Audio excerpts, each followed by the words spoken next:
There's people who are very, very passionate about writing very long reviews, and I don't understand that. Wait a second. Go on. I got dibs on this one. Says Revenge of the Teddy Bears. Oh, you motherfucker! That's not what That I one's was funny. actually looking at. That's how you play dibs, Larry. So the dibs, the thought I had there, I had it pulled up because I'm pretty sure that is the same person who did a numbered list that I was reading for New Hope earlier too. No, that's the next one. Delhi something. It's a very long list. Yeah. Anyway, this is 1-star reviews, folks. Oh, hello. And this is the last episode of our salute to Star Wars for Caleb Westman. My dad's going to be a grandfather. Hey, no he stole way. your Hey, joke. There you go. No, you can have it. Oh, thanks. You can have it. You can have it for this. But that one's a fact, though. He is going to be a grandfather. He is. And Caleb, as he alluded, is going to have a son soon. Hell yeah. So we are doing Star Wars 1-star reviews in salute to Caleb Westman. His own Grogu, if you will. Spoiler, Larry. God! His own Baby Yoder. For people who are too Yaddle. slow. Baby yogurt. Are you going to call it yogurt? Yeah, You're I am. No, I'm going to name it Lone Star. Lone Star Westman. Yeah. Lone Star. Barf. Lone Star Barf Westman. Wow. That's a reference on a reference. Yeah. Yeah, but he's going to go by Barf. So. Only Lone Star going to be called when like he has a substitute I'm a teacher. I'm a man, half dog. I'm my own best friend. Only like substitute teacher can be like Lone Star. It's actually Barf. Sorry. I prefer Barf. So we got Caleb Westman obviously giving birth to his son soon himself, and Larry Simonson Hi. in a very nice sweater. This is the most comfortable sweater I own. Christmas sweater? Looks comfy. My wife bought it for me in early December, just like she was getting some things from J. Crew, and we usually looks mad comfy. Usually what she'll do is she'll be like, Larry never shops for clothes for him, so I'll also get him a couple of things while I'm shopping for myself, so that I don't feel bad about it. And this is honestly the best purchase she's She ever bought made you for me. those really nice pants that I bought a pair of myself. I remember. The tech, whatever they're called. Why is it that guys? So women, like my wife sometimes buys me a shirt or something like that, but we don't have the balls to get our women clothes, do we? I don't. I actually do have all of Lauren's measurements written down in a Google Keep file. But do you know her specifically- patterns and do you know her color palettes? Honestly, I do hang out with her enough to have a pretty good idea. I mean, I know why my wife buys me clothes. It's easy. I wear black t-shirts and jeans. Not all that hard. 38 waist. Is that does she ever like 49-inch inseam. does she ever like Wink. steal your clothes? You know, like how women like steal your clothes and be like, "Oh, it smells like you. I'm gonna wear this today." She's like, Well, now she's stealing my lifting tees because she's super preggers and nothing really fits and she wants to sleep in something. So, like, you know, I got all these random old t-shirts that are all soft and like stretched out from lifting and whatever. And so she's stealing all those. "Nice." So no, not nice. Huge bummer. Yeah. Aw. I have to yell at Lauren when she does that to my because her chest stretches out my shirts because she Right. has some tatas. Yeah. And This like, episode is please brought to you stop. by Lauren's Tatas. This episode brought to you by Lauren. Larry's wife's enormous chest. If you'd like to write to Larry about that, you can dial in at 864. Nope, stop it. Nope. Give another number every time. One number. One of the numbers is 4. If you're a frequent listener, you can figure it out. So as a tribute to Kayla, we have been reading the reviews of the past Star Wars movie, A New Hope, Empire Strikes Back, and yes, as you guessed it, today's episode is Return of the Jedi, which when I was young, this was actually one of my favorite movies of all time. And then as I got older, I realized, oh, Empire is way better. I like Empire now. I think you said the same thing a little bit earlier yourself in that episode. Yeah, I've grown to really like Empire, but I still do have a special place in my heart for Return of the Jedi. I mean, I own the green lightsaber right behind you, so I do too as well. Oh yeah, that green light. Yeah, the moment that he comes out with a green lightsaber, and you're like, I didn't know they could be green. What? And then we freaked the hell out 30 years later when it was like, purple? What? Yeah, right. Every time they introduce a new color, we're like, oh, pew, pew, pew, pew, pew, pew. New announcements. Why? What's happening to my penis? It's hard. Anyway. And purple. Oh, mine's a green one. So, Hey, why you is- should go to the doctor. Why is mine curved? Because you're a Sith. and you like the Form 2 gem sew, and if you have a hook handle, it's much better for powerful downward strikes.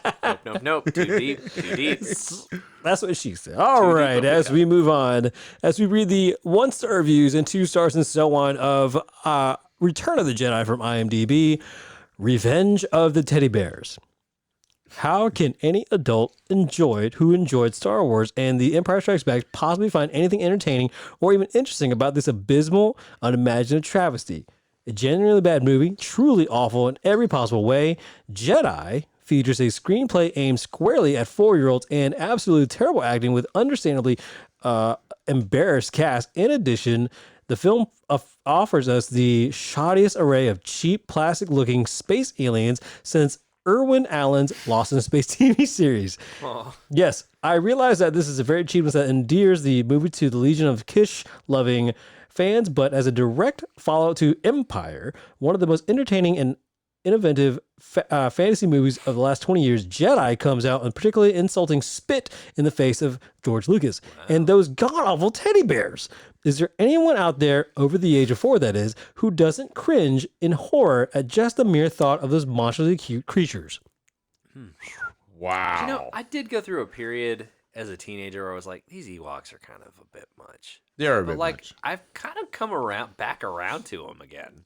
I'm like, well, I'm fine with them. What I like about them, having read the EU now, because I'm with you, it's a bit stupid, but having read the EU, it's like there's EU being the expanded universe, in case you're new to if you don't know what that is, quit listening to this fucking podcast, you posers. No, I'm just kidding. Until we get back to a restaurant. We'll come back to a restaurant. No, just the idea that there's all these other species out there, and some of which are still primitive that haven't been touched by spaceflight yet. And then you meet some of these that like the Empire just like, or, the Alderaanian expeditions or whatever, just show up. And all of a sudden you're just some primitive stick-throwing teddy bear and like a whole bunch of spaceships show up and just take your planet. And it's a huge bummer. It definitely paints the larger universe of like, yeah, this is still like, these civilizations exist and they actually can fuck with the Empire. Yeah. Not everyone has advanced and got spaceflight yet. Yeah. Mm-hmm. To get super serious in this weird, goofy podcast for a minute. Mm-hmm. Yeah. Here's one. Fart jokes and Gumby and Ewoks. Oh, no. The cutesy Ewoks alone drag this disappointment into the gutter. But wait, there's more. Boba Fett's embarrassing death. The teddy bear behind Darth Vader's mask. Chewbacca's Tarzan yell. Is there a more efficient way of totally destroying my belief in the events of this film? Unfunny hijinks in the Ewok village. Ugh. If not for the confrontation between Luke, Vader, and the Emperor, I would have given this a 0 were it possible. Too bad the Millennium Falcon wasn't destroyed in the final cut. It would have given at least a little weight to this utter anti-climax. You watch your mouth. You wanted the Millennium Falcon destroyed. Wow. Here's one. Is That 3-Year-Old's Kids Movie is the title. Sings, dancing, and group acts. Some teddies killed soldiers and enemies always missed target like miles away. Never got single shoot. Ep 5, those giant machines impossible to defend, but in this you can breaking everything. Cheap direction. Wow. People do not like Ewoks. If you didn't like this movie, you hate Ewoks. That's kind of what it seems like. There's a lot of these. Yeah. Oh, what can we learn from the 1-stars? People don't like Ewoks. This movie sucks. I never understood the huge amount of hype for the Star Wars trilogy, with Empire Strikes Back being the best one, and I still gave it a 3. I'd say this is the second best, and I'd give it a 1. The acting is bad. A movie like Pink Flamingos is good with bad acting, but a movie like this needs good actors. The plot is thinner than any blood-sucking freaks and is completely unimaginative. It's very boring, and the only good part is the musical number, which is really not that original. Avoid this movie. The musical number? Wait, what year is this? Is this 1999. So this came out right before. Yep. This is no Empire, Phantom. This might, but it came out during the So this would have been written during the re-releases, Oh. which means that they mean the musical number in Which Jabba's sucks. palace, Which sucks. which is the added musical number, which is awful. Why is it in there? I don't understand the purpose I don't of get it. why they changed it. And then it's this woman singing this weird warbly, like 50s kind of crooner tune, but it's in a language you don't know. Quick check. Return of the Jedi with Yub Nub or the newer end song, Ewok song, the one that like shows all the different places in the galaxy Oh, that are like, yeah, the Empire is defeated. Yeah, that the Emperor's dead. Fuck him. dumb too. But I liked Yub Nub. That weird girl? Yep, Alien? yep. No, Yub Nub is like they changed the Ewok song at the end of the movie. Oh, yeah, from yeah, the yeah. original to the newer versions. Yeah, I hate the newer version. The newer version kind of sucks. They kind of both are dumb. They both are They're terrible. dumb in their own way. Oh my god. So Right. so this one is 4 paragraphs. I'm only going to read the first paragraph. Okay. The Star Wars films are a hallmark of our culture. Everyone who wants to study film should see them because they display quite accurately how not to make a movie, and in particular, how not to write a script. I cannot even express how much is wrong in these movies in every possible respect. Obviously, they are cynically manufactured with money in mind. Ewoks, come on! And obviously, they wreck the notion of film as anything but lightweight, even dull and stupid entertainment. What even some of the series detractors fail to see is how awful the movies would be with or without the hype. Blah, blah, blah. It goes on and on from there. Okay. C rating for a B movie equals 0. Lame acting, dialogue, Muppet Show. That's just the title. Oh fuck. As is the rating is 4 stars, 1 given as balance. The original was great. Excellent B movie. This is a joke. I hate Han Solo / Harrison Ford character and acting. A comic character along with Chewie. Luke and Leia can't act. The freaking Muppets. The dialogue. It's your destiny. Destiny? Do you know any other words? If it wasn't for The Farce Awakens, this would have been the worst movie. First was great. Second was good. This sucked. Prequels were better than this. Face it, it's garbage. My advice, watch only the first in original Star Trek TV, not films. Star Trek. No more joke characters. Okay. Wow. The extremely blatant plot holes make it unwatchable. That's the title. Death Star gets destroyed the same way, LOL. One of the greatest stupidities of modern cinema? Planting a lightsaber on R2? Are you serious? What could go wrong? Midget furries destroying elite stormtroopers? Obviously. The almighty Sarlacc? Story is horrible, the dialogue almost as bad, and the acting is a bad joke. Embarrassing. I have no idea how this is considered a classic. It should have been ripped in half. People really are cheap when it comes to movies. Take your weapon. Strike me down with all of your hatred, and your journey towards the dark side will be complete. Ha ha ha ha ha ha ha! I can feel your anger. And that's the end. Gives you focus. Makes you stronger. Good. Good. Strike me down. Another pretentious mess from the king of crap. Let's make a note that the username is Mr. Sister Fister. Just when I thought Star Wars couldn't get any more childish and obnoxious, here comes Return of the Jedi, the worst of the original trilogy. What an accomplishment. That's astounding, seeing how the other 2 films are tedious pieces of trash as well. Return of the Jedi is strictly for those who will gladly get down on their knees and ecstatically open their mouths for George Lucas. So pretty much every fan of Star Wars. Wow. Hey, man, I'm a fan of Star Wars. I'm a pretty cool guy. I guess it's an age thing. Yeah. I recently watched this movie as I was given the first 3 Star Wars on DVD. It was like watching one big puppet show from Jabba the Hutt to the Ewoks. The only bit I liked was the speed chase through the woods. Other than that, the movie was meh. But as I said, it's probably down to an age thing. I will agree with him. The speed chase through the woods is awesome. Very cool.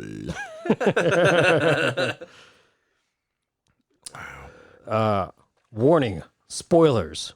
And also, warning, spoilers. Return of the Jedi is a terrible film. I grew up with Star Wars. The problem is that I grew out of it. Return of the Jedi is ridiculous. You have professional soldiers, parentheses, stormtroopers, who can't shoot down Ewoks. refer a creature that has primitive technology. Lucas was going for that nature defeats technology. It isn't really true. Technology can destroy Mother Nature. Lucas is just poorly undereducated in certain areas like science.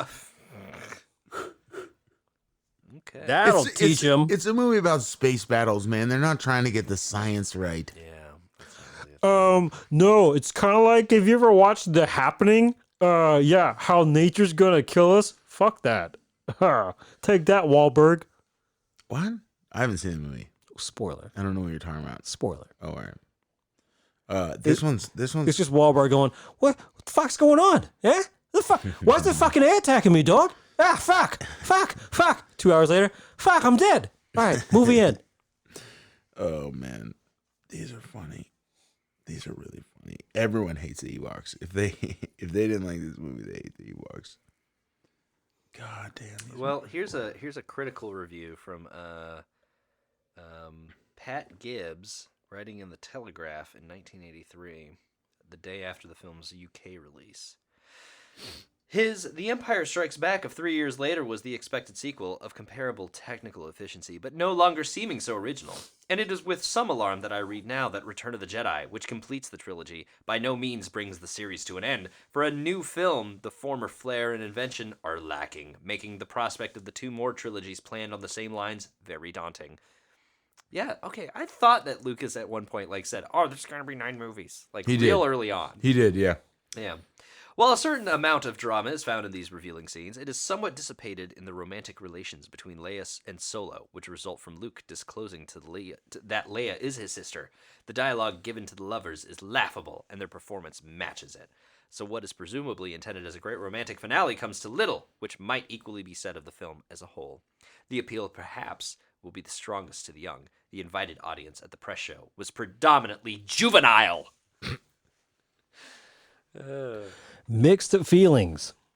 I love the first 2 Star Wars movies of the original trilogy, but I'm not a fan of the Return of the Jedi. One of the reasons why Empire Strikes Back is so great was because of how complex and deep were the characters and story. Story and characters take a backseat in Return of the Jedi to action and Ewoks, which seem like very heavy-handed attempt to capitalize on the younger audience and toy sales. It has some great ideas, but is not properly executed. The action and special effects, as practical effects, are very good, and how Luke Skywalker and Darth Vader's story arcs are completed is the best part of the film. But it had potential to be more. 2 stars. Here's another critical one. With its feints at horror and pathos, the third Star Wars film is the most Disney-esque in its emotional outline, yet that outline is buried beneath the obnoxiously hyped-up pace, a la Raiders of the Lost Ark, that reduces the emotions to rubble. There is hardly any point in discussing the direction of a picture like this, in which almost every shot has been predetermined by the requirements of the special effects, yet director Richard Marquand, Eye of the Needle, fluffs the 2 or 3 real opportunities he has, rendering the long-delayed character climaxes with a chilly indifference. Interestingly, the advent of sexuality in the Star Wars universe, with the revelation of Carrie Fisher's navel, is coupled... is coupled with the resurgence of infantile imagery with the swarms of teddy bear Ewoks. If the trilogy has grown at all over its course, it's in terms of commercial calculation. Even the confusions of the narrative seem deliberately planted to encourage repeat viewings. Wow. Wow. I do like Princess Leia's navel. The weirder part to me about that is that I think Lucas designed that bikini. I think he drew that. I think this Good is job. I think this is Poetry. practical. I would let my sister wear it. It's poetry. Can I smell it? Oh no. Was the point to make a film with no budget and no storyline? They had a budget. They definitely did. What a piece of crap. Thank you to the other reviewers that gave it 4 or less and explained why the film's shortcomings. I didn't want to admit it that I watched it as much as I did. Editing was lousy. The dialogue was lousy. The storyline was lousy. Teddy bears taking out stormtroopers? Princess Leela Princess Leela. Princess Leela is how he spelled it. Yeah, my Princess Leela is my favorite princess. Why did you sound like the lady who takes my order at my favorite Mexican restaurant? Oh. Princess Leela struggling Jabba with that would be no more than a licorice necklace to him. I enjoyed the first 2 episodes, but was in Africa when this trash was released and shouldn't have watched it on TV. All Wow. right. Okay, Roger Ebert's review right here. Oh, he loved it, didn't he? Yeah, 4 stars from Roger Ebert, which is I was clicking on it expecting a bad review. No. Return of the Jedi completes the epic Star Wars cycle with the final destruction of the Empire and the inevitable face-off between Luke Skywalker and the evil Darth Vader, now revealed, as we surmise, to be his father. The film has a tone of its own. If Star Wars was a brash space opera and The Empire Strikes Back was a visual feast, Return of the Jedi is a riot of character invention. We get a good look at Jabba the Hutt and his court. We meet the Fuzzy Wuzzy Ewoks, and we are confronted by 2 wonderfully loathsome creatures. The beast in the dungeon beneath Jabba's throne room, and the desert monster made of teeth and gullet. Poor gullet! If I had to choose, I would say that this is the least of the Star Wars films. It lacks the startling originality of the first 2. It's more concerned with loose ends and final resolutions. It was the correct decision for George Lucas to end with the trilogy and then move to another point in time for the continuation of the saga. To return to these characters a 4th time would destroy the mythic structure of the story and turn it simply into a series. Still, there are inspired things here. The early scenes are dominated by Jabba the Hutt, whose cavern is populated with lots of small, obnoxious creatures in the corners, and a grotesque intergalactic jazz band that seems to have been improvised along with its music. Secure in his lair, I get an ad from Google, so we're going to stop that. But Cool. He's right. The Jabba scenes, I think, may be the best scenes in the movie. Honestly, they were the parts that kind of fucked with me the most as a kid. I was Yeah. like, I don't like this. It really feels like an underworld lair. Yeah, like it was. I was deeply Solo. Solo, I'll get you. Job, I'll get you your money. And, Stop looking like girls. the Hutts are the only law on Tatooine is a quote from something or other. Yeah. One of the Star Wars things that the Hutts are the only law on Tatooine. So it's like a combination between underworld lair and like king or dungeon. warlord. Yeah. It's sick, and it even looks.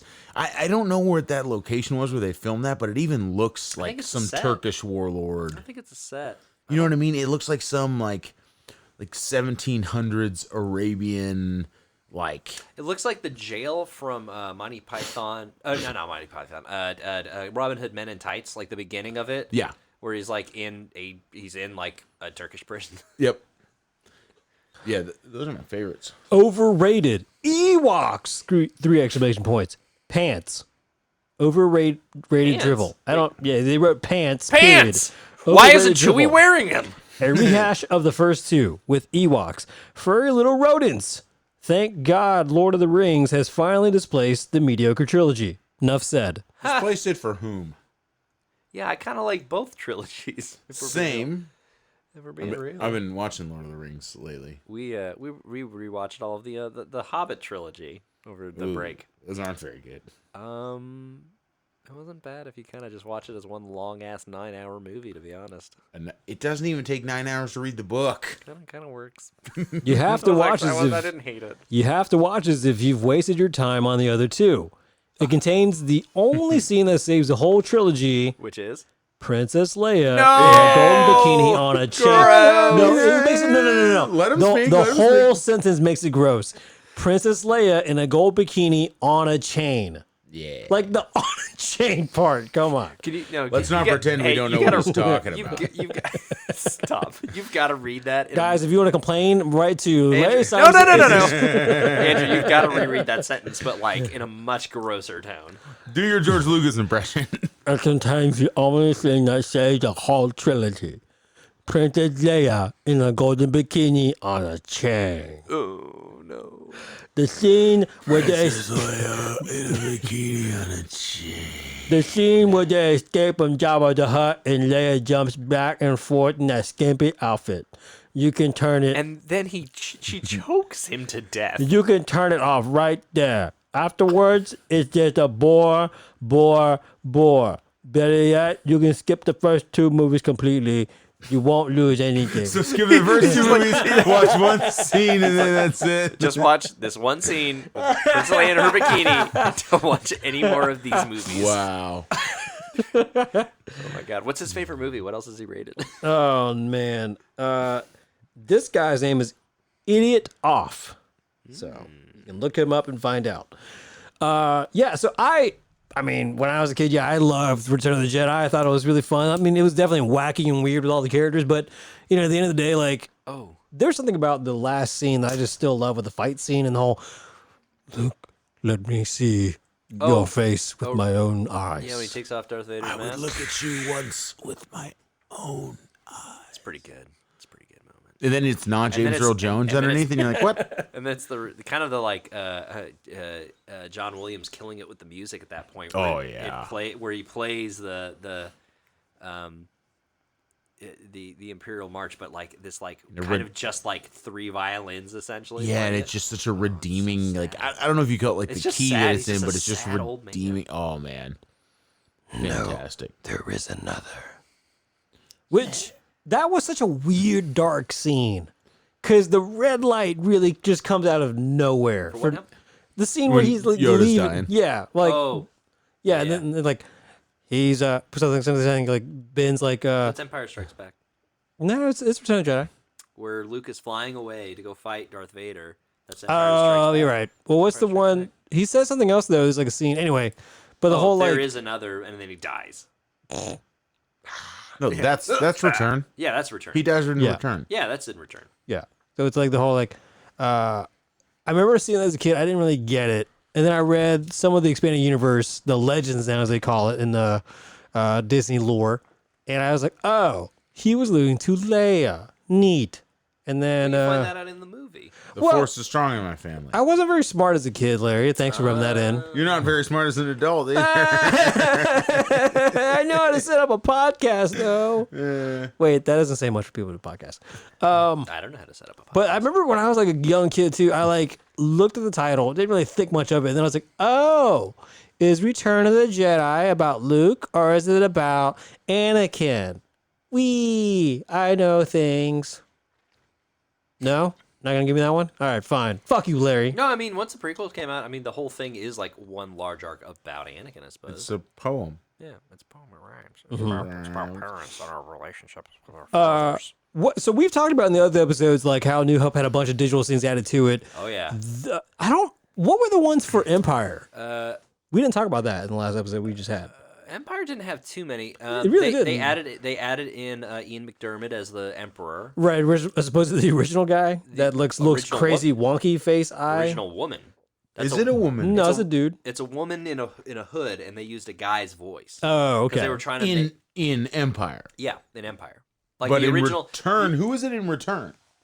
It was Ian McDermott. It was, okay. Yeah, that's I Ian. thought so. So it's the same guy who plays the Emperor in the prequels, Right. And in Yeah, spoiler I- alert for the sequels, but also the latest sequels. I thought it was him in Return, but I didn't know about Empire. Yeah, it's Ian McDermott. So he's like, I think he's still like in his 40s, just in old man makeup in that. Yeah. And then Because like I in his knew 60s that in the one day prequels. when technology came, I would use Ian McDermott again, and he would look Rise, properly my old. friend. Exactly. You're calling Darth Vader your friend, but I don't think you're friends. You will get me a Diet Coke. Something seems fishy about this Sheev fella. This guy kind of seems like it's your boss, and he calls you friend, but he's not really your friend. But in Return of the Jedi, the only thing I remember as far as them like adding stuff was like the Naboo celebration at the very end. The music was extended a little bit to show more scenes in the celebration. Yeah, so- and then the Hayden Christensen insert. Oh, the ghost. Yeah. Love or hate? It's Indifferent, too. Whatever. kind of mean to Sebastian Stan, who Yeah. definitely Shaw. or Sebastian Shaw, who is like in the suit as old man dude. Yeah, his royalty check just for his family just went away at that Why point. didn't they allow David Prowse to be in the suit at the end of Return of the Jedi? I've never really heard why they didn't go with him. Was it just because his accent was too Scottish? I really don't know. I've never read anything about it. Look, let me David- look at you with my own eyes. Let me look at you with your own eyes.